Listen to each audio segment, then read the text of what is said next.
예, 안녕하십니까. OJ IT 뉴스 시작합니다. 반갑습니다. 자, 오늘도 변함없이 그림판 하나 이제 꺼내고요. 가겠습니다. 그림판 여기 이제 꺼내고, 오늘의 주제, 역대 천재 프로그래머들, 역대 천재 프로그래머들인데, 그 중에서도 제가 조건을 걸었습니다. 1번, 살아있는가?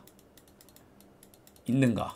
예, 요거. 그리고 두 번째, 우리의 삶을 바꿨는가? 예, 개발자의 삶을 바꿨는가? 3. 을 바꿨는가 이런 거를 중점으로 해서 알아봤는데 너무 많더라고요. 너무 많아가지고 다 알아볼 수는 없었고 한 4명 알아봤습니다. 4명 알아봤는데 그 중에 이제 첫 번째 시작 바로 누구냐? 요 분입니다. 마가렛 해밀턴 1936년생 만 나이 88세. 요 분이 우리의 삶을 좀 바꿨습니다. 어떻게 생기신 분이냐? 이렇게 생기셨어요. 근데 지금 이렇게 생기진 않았고요. 요거는 이제 리즈 시절이고요. 지금 현재는 이제 중간 단계는 이렇게 생기셨다가 이제 88세잖아요. 최근에는 이렇게 바뀌셨습니다. 짠. 그래서 이제 나이가 많으시죠. 이제 88세면은 요분인데 요분이 이제 누구냐라고 봤을 때 요분이 왜 우리의 개발자 인생을 바꿨냐? 우선은 이분은 이제 뭘로 이제 유명하냐면 아폴로 비행 제어 소프트웨어를 이제 개발하신 분으로 이제 유명합니다. 아폴로가 뭘까요? 그 아폴로호 있잖아요. 우주선. 그거에 이거는 아폴로 이제 15호인데 여기에 제어 소프트웨어를 이제 개발하신 분이에요. 근데 이게 왜 대단하냐라고 봤을 때 일단 우리의 영향을 준 건 뭐냐면 소프트웨어 엔지니어링이라는 용어 자체도 이때 개발할 당시에 없었고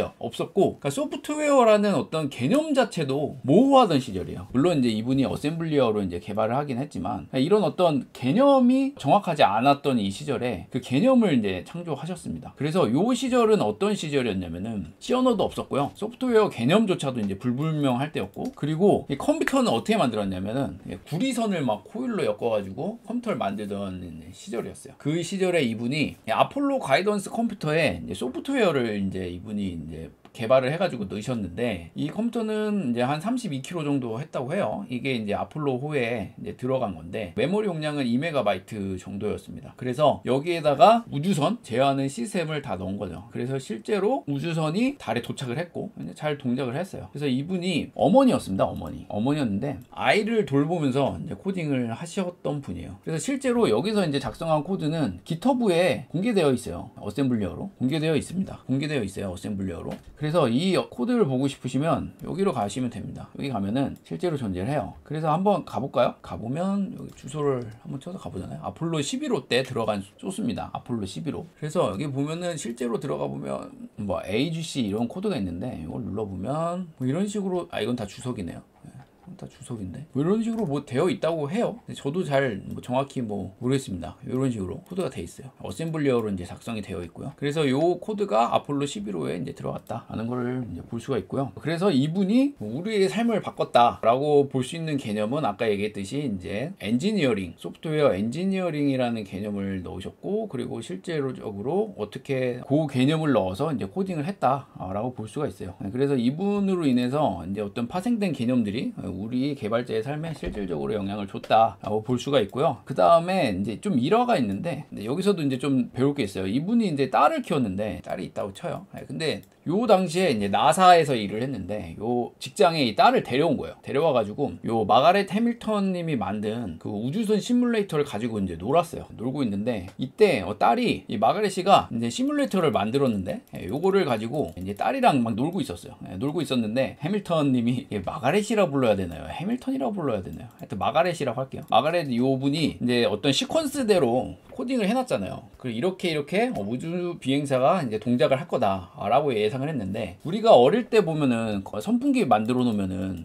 선풍기 버튼이 3개 있잖아요. 근데 막 이 3개를 동시에 막 누르잖아요. 이러듯이 이 딸이 그냥 자기 마음대로 동작을 시킨 거예요. 그래서 어떤 순서에 있지도 않는 임무 중단 버튼을 팍 눌러버린 거죠. 그러면서 오동작 하는 거를 이제 발견을 한 거예요. 그러면서 여기서 이 해밀턴, 마가렛 해밀턴이 무엇을 생각을 하냐면 혹시나 우주 비행사도 우주선을 타다가 내가 생각지 못한 예기치 못한 행동을 할 수 있겠다라는 생각을 하게 됩니다. 그러면서 어떻게 하냐면 오류 복구 기능을 넣자 라는 어떤 그런 생각을 하게 돼요. 그러면서 그거를 이 기능을 이제 탑재하죠. 그러면서 거기에서 플러스 오류 복구 기능 플러스 뭐냐면 우선순위 설정 기능을 이제 넣게 됩니다. 근데 이게 실제로 이게 정말로 중요한 역할을 해요. 뭐냐면 아폴로 11호 이제 착륙 과정에서 이제 오류 1202와 오류 1201 오류가 발생을 해요. 이게 뭔 말이냐면 이제 처리 가능한 프로그램의 양을 이제 초과했다라는 뜻이에요. 그러니까 너무 많은 데이터를 그때 당시에 이제 CPU가 성능이 안 좋잖아요. 그래서 막 이거를 막 처리하려다 보니까 이제 우주선 막 착륙하려고 하는데 오류가 막 나는 거예요. 그래가지고 이제 오류가 났을 때 일단 아까 만들어놨던 오류 복구 기능으로 일단은 이제 복구를 합니다. 복구를 해가지고 중요한 데이터는 저장을 하고 그 다음에 일단 복구를 해요. 복구를 한 상태에서 막 이제 막 처리할 게 너무 많잖아요. 이때 뭐냐면 우선순위 설정 기능, 중요한 일을 먼저 처리한 요 기능이 이제 돌아가면서 결론 안전하게 착륙을 했다. 뭐 이런 일화가 있다고 해요. 그래서 이 마가렛 씨가 뭔가를 이제 딸과의 이런 어떤 일화 이런 거를 통해서 우리 프로그래머가 배워야 될 어떤 중요한 코딩을 할 때는 어떤 변수들을 생각해야 된다. 실질적으로 사람의 목숨이 왔다 갔다 하는 우주선에 이런 것들을 이제 실질적으로 적용을 했다라는 거죠. 그러면서 이제 우주선이 뭐 잘 착륙을 했다. 뭐 이런 일화가 있어요. 그래서 하여튼 이 분이 굉장히 어떤 천재로 이제 유명한 그런 마가렛 해밀턴이고요. 그리고 여기 있는 요거 있잖아요. 이게 책이 아니고 이게 뭐냐면 소스 코드예요. 이 소스 코드를 쌓아놨더니 이렇게 요만큼 키만큼 됐다라는 어떤 일화예요. 그걸 볼 수가 있고, 그리고 요분은 제임스 스콕스 해밀턴님과 결혼해가지고 잘 살았다고 합니다. 그래서 로렌이라는 딸을 얻어가지고 살았고, 그 딸은 억만장자인 제임스 콕스 챔버스와 결혼했다고 하네요. 근데 이게 마치 제가 이제 책을 읽듯이 얘기를 하니까 좀 여러분들에게 안 와닿을 것 같아요. 그래서 요거는 이제 빨리 넘어갈게요. 그냥 빨리 넘어가고, 두 번째 저에게는 굉장히 쇼크였던 요분이 누구냐, 존 카막 요분이신데, 요분은 정확히 이제 개발자의 인생도 바꿨지만 우리 게이머들의 인생을 바꿨죠. 요분은 둠의 창시자입니다. 둠이 뭐냐, 제가 초등학생 때 모든 집에 가면 요 게임이 있었어요. 가면은 그때 486 시절이었는데 저는 컴퓨터가 없었습니다. 초등학교 한 3학년 때인가 4학년 때 가면은 애들이 전부 다 이 게임을 하고 있었어요. 그래서 이게 뭐가 이렇게 대단하냐, 바로 이제 3D 엔진을 이용해서 만든 이제 게임이에요. 근데 그 3D 엔진을 이 존 카막님이 만드셨어요. 그래가지고 굉장히 뭐라 그럴까, 센세이션했어요. 그때 당시에는 2D만 가능했는데 2D 게임밖에 없었어요. 근데 이때 3D라는 개념을 넣으면서 둠이라는 게임이 나오게 됐죠. 그래서 이분이 이제 얼마나 이제 대단하냐면은 게임 엔진을 동시에 막 6개씩 개발을 했어요. 한 2년 사이에. 그래가지고 광원, 뭐 텍스터, 그리고 복설 엔진 등등 여러 개의 이제 게임 엔진을 동시에 개발한 걸로 유명하고요. 그리고 이분은 20살이 되기도 전에 첫 렌더링 엔진을 만들었다고 해요. 그러니까 정말 천재죠. 천재고, 그리고 AIAS 명예 전당 최연소로 올라갔습니다. 이게 뭐냐? 아카데미 오브 인터랙티브 아트 오브 사이언스 홀 오브 프레임. 되게 좀 유명한 게임에 관련돼서 뭔가를 기여한 인물에게 수여하는 상인데, 굉장히 뭐라 그럴까, 받기가 쉽지 않나 봐요. 그래서 하여튼 요거를 최연소로 받았다. 그게 누구냐? 이제 존 카막이라고 보시면 될 것 같습니다. 이분은 이제 1970년도 이제 생인데요. 나이가 꽤 많으세요. 그래서 하여튼 이분이 유명한 사람 중에 한 명이다 라는 거 여러분들이 상식적으로 알고 있으면 좋을 것 같아요. 그래서 요분의 이제 친구는 요분이 있어요. 요분의 이름은 뭐냐? 요분의 이름은 바로 존 로메로라고 하는 분인데요. 요분하고 같이 이제 컴퓨터 아까 얘기했던 게임 엔진을 이제 같이 만드셨어요. 이제 게임을 같이 개발을 했고요. 그래서 같이 이제 계속 게임을 이제 개발하면서 회사를 세웠는데, 이제 승승장구를 하다가 나중에 이제 이분이 갈라져요. 둘이서. 근데 이제 둘이서 갈라지는데 왜 그러냐면은 존 카맥하고 존 로메로 요분은 이제 좀 성향이 많이 달랐다고 해요. 성향이 많이 달라가지고 이제 요분 같은 경우에는 게임 개발뿐만 아니라 좀 인생을 이제 즐기는 요런 데에서 이제 관심이 많았고, 그리고 이제 요분 같은 경우에는 이제 뭐랄까, 완전 너드였어요. 완전 너드. 그래가지고 컴퓨터 책상 뭐 이제 피자만 있으면 행복하다라고 했고, 요분 같은 경우에는 이제 존 카맥이, 그러니까 왜 이제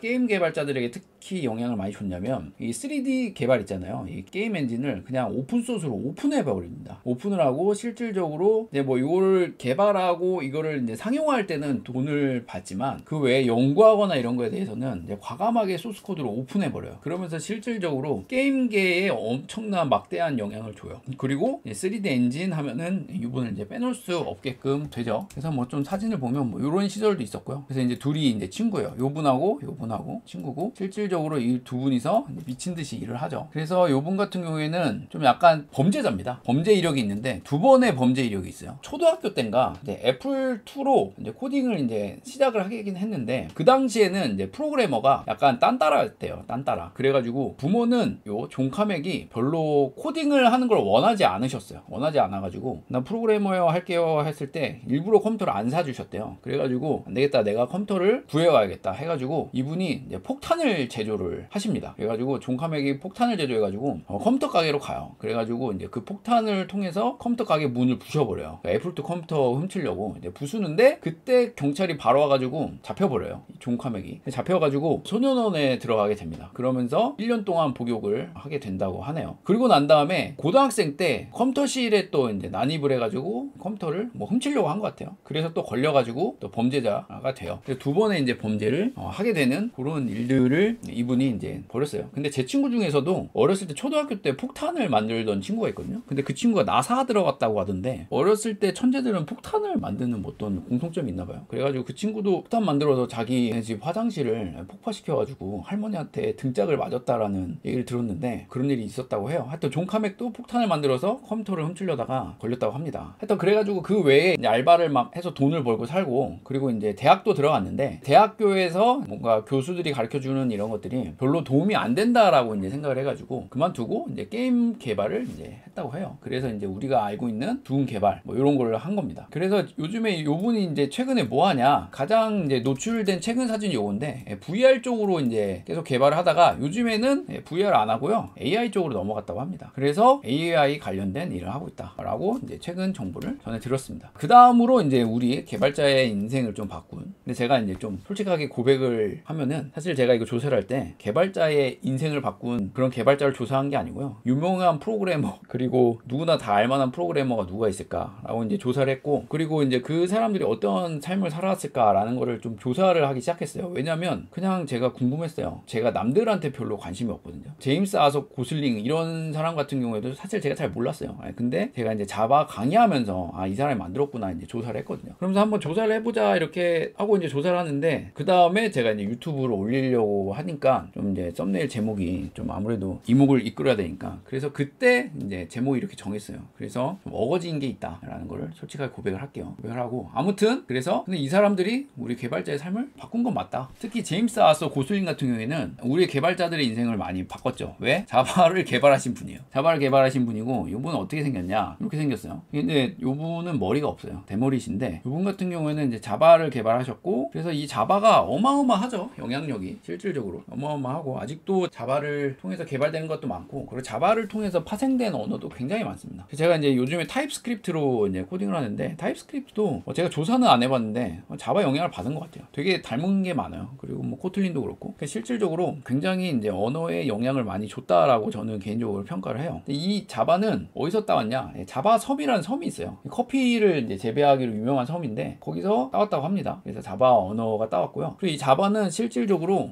요게 이제 목적이었어요. 요거 WORA, Write Once, Run Anywhere. 요건 뭐냐면, 기존의 이제 C 언어는요, 뭐냐면 C 언어로 코딩을 하잖아요. 그러면은 한 번 코딩으로 인해서 컴파일만 하면 어느 하드웨어든 동작하는 게 목적이었어요. 그래서 한 번의 컴파일로는 안 되고, 한 번의 C 언어 작성을 통해서 어디서든 컴파일을 하면, 컴파일러가 컴파일을 하면 어디서든 동작을 하는 게 C 언어의 목표였다면은, 이 자바 언어는 한 번 컴파일을 했잖아요. 라이트를 하면은 한 번 컴파일을 하면 이제 중간에 바이트 코드로 이제 바뀌잖아요. 이 바이트 코드는 JVM이 어디서든 돌아가게 하는 게 이제 목적이었어요. 그래서 놀랍게도 사실 인베디드계에서는 이제 C 언어를 막 계속 쓰지만, 원래 목표는 자바는 어느 하드웨어에서든 돌아가는 게 목표였어요. 그래서 사실 IoT의 어떤 최적화된 언어를 만들려는 게 목표였다. 그래가지고 한 번 작성을 하고 바이트 코드로 컴파일이 되면 그거를 시행하는 JVM이 어느 하드웨어에서든 동작시키게 하는 것이 이제 목적이었어요. 그래서 이제 자바가 나왔고, 자바는 이제 객체 지향 언어를 완벽하게 구현한 언어 중에 하나죠. C++도 객체 지향을 표현하는 언어지만 사실 C++은 C 언어를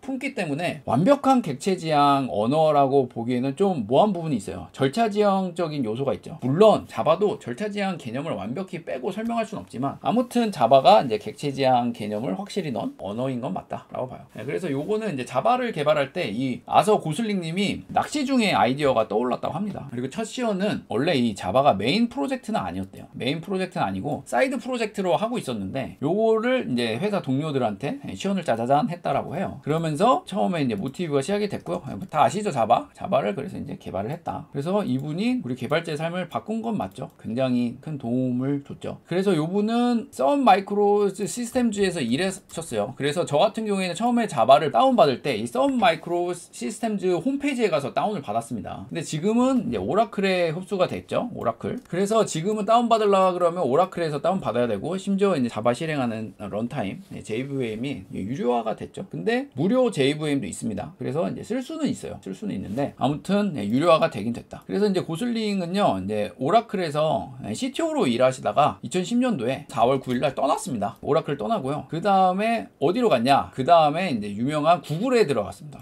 구글에 들어가서 한 1년 정도 일하다가 그만뒀습니다. 그만두고 해양 정보 수집 로봇을 개발하는 벤처기업 리코드 로보틱스의 뭘로 일했냐? CSA로 일했대요. 그러니까 이거는 CTO랑 좀 다른 건데, 최고 소프트웨어 아키텍트, 그러니까 뭐 소프트웨어 아키텍처를 뭐 설계하는 뭐 이런 일을 했나봐요. 그러다가 지금은 뭘 하고 계시냐? 아마존 웹 서비스에서 일하고 있다고 합니다. 자, 그렇다고 해요. 그래서 자바 창시자는 제임스 아서 고슬링이다 라고 알고 계시면 좋을 것 같습니다. 그 다음에 이분은 정말 너무나도 우리의 삶을 바꿨죠. 이거는 진짜 완전 찐입니다. 바로 리누스 토발즈라고도 하는데, 요분은 1969년 12월 28일생입니다. 요분의 이제 업적은 이제 크게 두 개가 있죠. 바로 리눅스 커널 개발과 깃 개발을 했죠. 요분은 이제 다 알고 계시죠. 다 알고 계시는데 정말로 우리의 삶을 바꿨다라고 볼 수 있는 분입니다. 그리고 요 깃도 정말로 개발자 요즘에는 이제 깃 다 쓰죠. 그리고 깃허브 다 씁니다. 그래서 좀 일화를 얘기를 하면, 리눅스 얘기는 이제 많이 들으셨잖아요.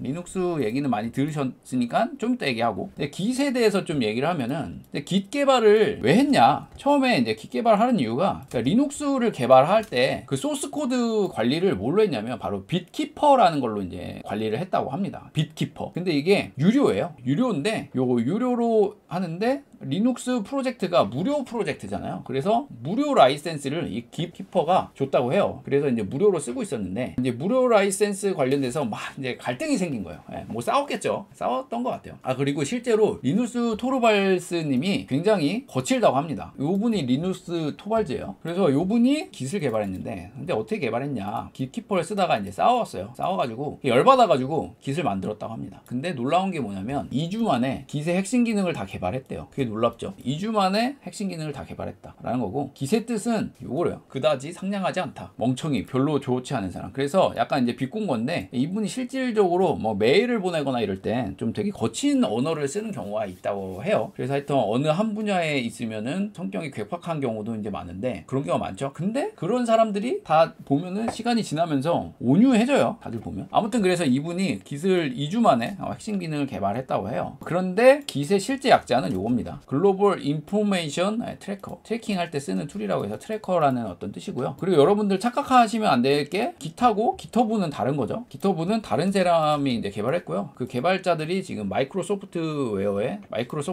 이제 팔았습니다. 그렇게 된다라고 알고 계시면 좋을 것 같고, 근데 이제 리눅스 일화에 대해서 좀 이제 얘기를 하면, 요거는 1991년도에 21살 리누스 토발즈가 21살이던 시절에 온라인 커뮤니티에 공개를 했습니다. 뭐냐면 그때 당시에는 다양한 프로세서에서 동작하지도 않았고요. 인텔 그 프로세서 하나에만 이제 동작을 했어요. 그래서 처음부터 리눅스 커널에 바로 탑재됐던 건 아니고요. 이게 스토리가 짧게 요약을 하면, 리눅스 이전에 유닉스가 있었죠. 유닉스가 처음에 유료가 아니었어요. 무료로 이제 오픈이 되어 있었어요. 무료로 오픈이 되어 있었고, 다만 이거를 개발하던 회사가 이제 상용 회사였습니다. 상용 회사. 근데 그 개발하던 회사가 굉장히 미국에서 핫했어요. 굉장히 핫했고, 그리고 여기에 많은 어떤 연구원들이 투입이 됐었어요. 리눅스 말고 유닉스요. 유닉스에 굉장히 많은 인원들이 투입됐었는데, 그걸 개발하는 회사가 너무 핫하다 보니까 정말 많은 청년들이 대부분 다 이 회사에 이제 가게 되는 거예요. 그러면서 정부에서 독점을 막기 시작합니다. 이 회사를. 그러면서 소프트웨어 쪽으로 개발하는 거를 좀 막아요. 이 정부에서. 그러면서 더 이상 유닉스를 개발할 수 없게 되면서, 그때 그냥 유료화를 해버립니다. 홧김에 한 건지 어쩐 건지. 그러면서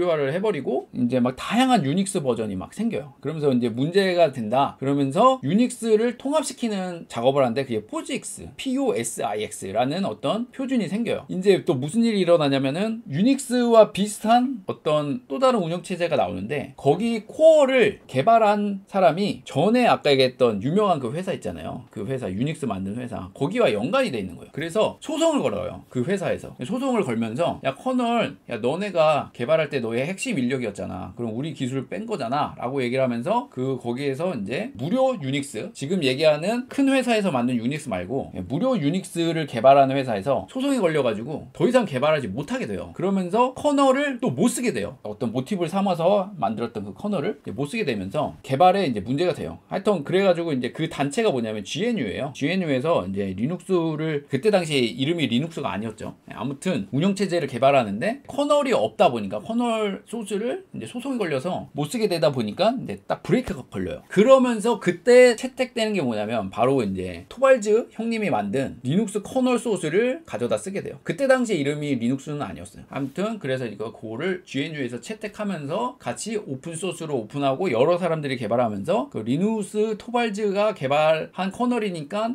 리를 따서 리눅스라고 이제 부르게 되죠. 그러면서 이제 리눅스 커널이 탄생하면서 이 운영체제 엄청나게 쓰이죠. 요거는 진짜 정말 막대하게 바꿨죠. 개발자의 삶을. 우선은 안드로이드 뭐 이런 모든 것들을 다 이제 리눅스를 통한다라고 보면 될 것 같고 그리고 지금 보면은 우리가 쓰고 있는 거 있잖아요. 봐봐요. 얼마나 막대하냐면 도커 그 다음에 깃도 뭐 리눅스 기반으로 돌아가죠. 도커도 리눅스 기반으로 돌아가고 그리고 하여튼 뭐 엄청납니다. 예, 안드로이드 뭐 말하려고 하니까 뭐 생각이 안 나는데 아무튼 지워버리자. 그래서 토발즈님이 리눅스 개발과 깃 개발 그래서 이 두 개가 개발자의 인생을 완전 바꿔놓게 하고 실질적으로 이게 없다 보면 이 깃이 없다 보면 어떻게 해요? 굉장히 힘들어요. 진짜로 힘들어요. 요거를 대체할 수 있는 뭐 SVN도 있죠. SVN. 근데 제가 SVN도 많이 써봤는데 SVN도 좋아요. 근데 깃이 요즘에 툴이 너무 좋은 게 더 많이 나왔어요. 그래서 이제 개발자는 깃의 세대다. 소스 관리 툴은 깃이 종결자다 라고 보여집니다. 하여튼 그렇습니다. 그래서 제가 이제 조사를 하다 보니까 아까 얘기했던 이 개발자들이 명언들을 좀 남겨놨더라고요. 그래가지고 몇 개를 제가 좀 가져왔습니다. 우선은 우리 이제 종카막님이 이제 얘기한 것 중에 하나가 우리에게 이제 혼수를 줬죠. 이런 얘기를 하셨습니다. 자, 이걸 앞으로 떼가지고. 그러니까 이게 참 제가 개발을 열심히 하고 뭔가 획을 그은 개발자들이 한 얘기들이 이제 공통점들이 있는데 좀 되게 뭐랄까 저도 되게 굉장히 많이 동의를 해요. 그러니까 이분들의 특징이 뭐냐면 언어를 먼저 배우고 뭔가 이미 주어진 거를 배워서 뭔가를 하기보다 이 사람들은 이제 문제를 해결하기 위해서 프로그래밍이라는 기술을 썼다라는 거예요. 그러니까 오늘 배웠던 이제 천재들 있잖아요. 천재들 다 갖다 붙입시다. 요 마가렛 해밀턴 그리고 존 카멧 그리고 제임스 고슬링 그리고 리누스 토발즈님 요분들이 다 특징이 뭐냐면 그냥 문제를 해결했던 사람들이에요. 요분도 하나 붙입시다. 이렇게 다 문제를 해결했던 사람들이에요. 그러니까 뭔가 방향이 요즘에 보면은 취업이 잘 된다더라 뭐 이렇게 해가지고 공부를 해서 하잖아요. 뭐 그거를 뭐라 그런 건 아닌데 이런 사람들을 보면 특징이 다 뭐냐면 문제를 먼저 두고 그 문제를 해결하기 위해서 뭔가를 했었던 사람이다 라는 거고 명언들을 보면은 다 그런 얘기들을 해요. 보면은 가치 있는 것을 빌드하는 것 세상을 더 좋게 만든 것이 더 중요하다 기술보다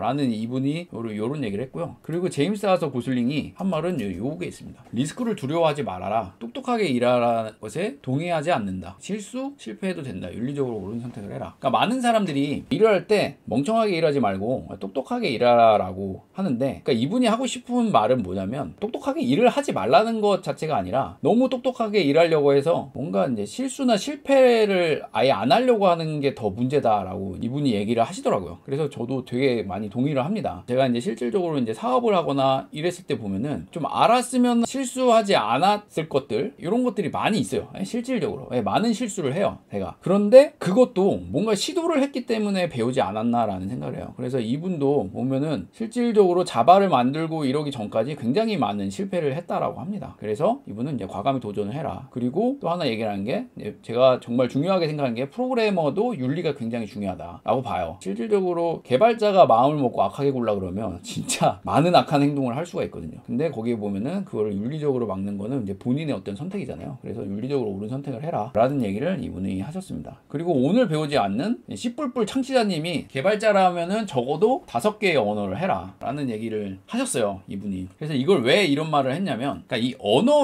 언어를 창시한 사람이 어떤 철학과 개념을 넣어요, 그 언어에는. 그래서 그 언어를 쓰다 보면 되게 신기한 어떤 개념들을 배워요. 그래서 요거를 한 5개 정도, 5개의, 이분은 이제 언어를 배운다는 거는 새로운 문화를 배우는 거다라고 이제 표현을 하시더라고요. 그래서 개발자라면 적어도 5개 언어 정도를 배워서 5개의 문화를 체험하고 그 개념을 가지고 어떤 프로그래밍을 이제 해라라는 말을 하시더라고요. 그래서 제가 이런 것들을 이제 보면서 이제 느끼는 거는 그런 거예요. 아까 했던 말인데 결국에 프로그래밍은 도구다라는 게 이제 제가 수도 없이 했던 말인데 정말 맞는 것 같아요. 맞는 것 같고, 그래서 또 이제 뭐랄까, 이분들 같은 경우에는 우주선을 날려야 했고 뭐 여러 가지 이제 문제점들을 해결하기 위해서 노력하다 보니까 이런 결과를 냈잖아요. 그래서 한번 나도 뭐 그래봐야겠다 뭐 이런 생각을 했는데 하여튼 뭐 그렇습니다. 자, 이렇게 어쨌든 제가 준비한 거는 이제 끝냈고요. 다음 주에 뵙도록 하겠습니다. 오지튜브의 오지안이었습니다. 감사합니다.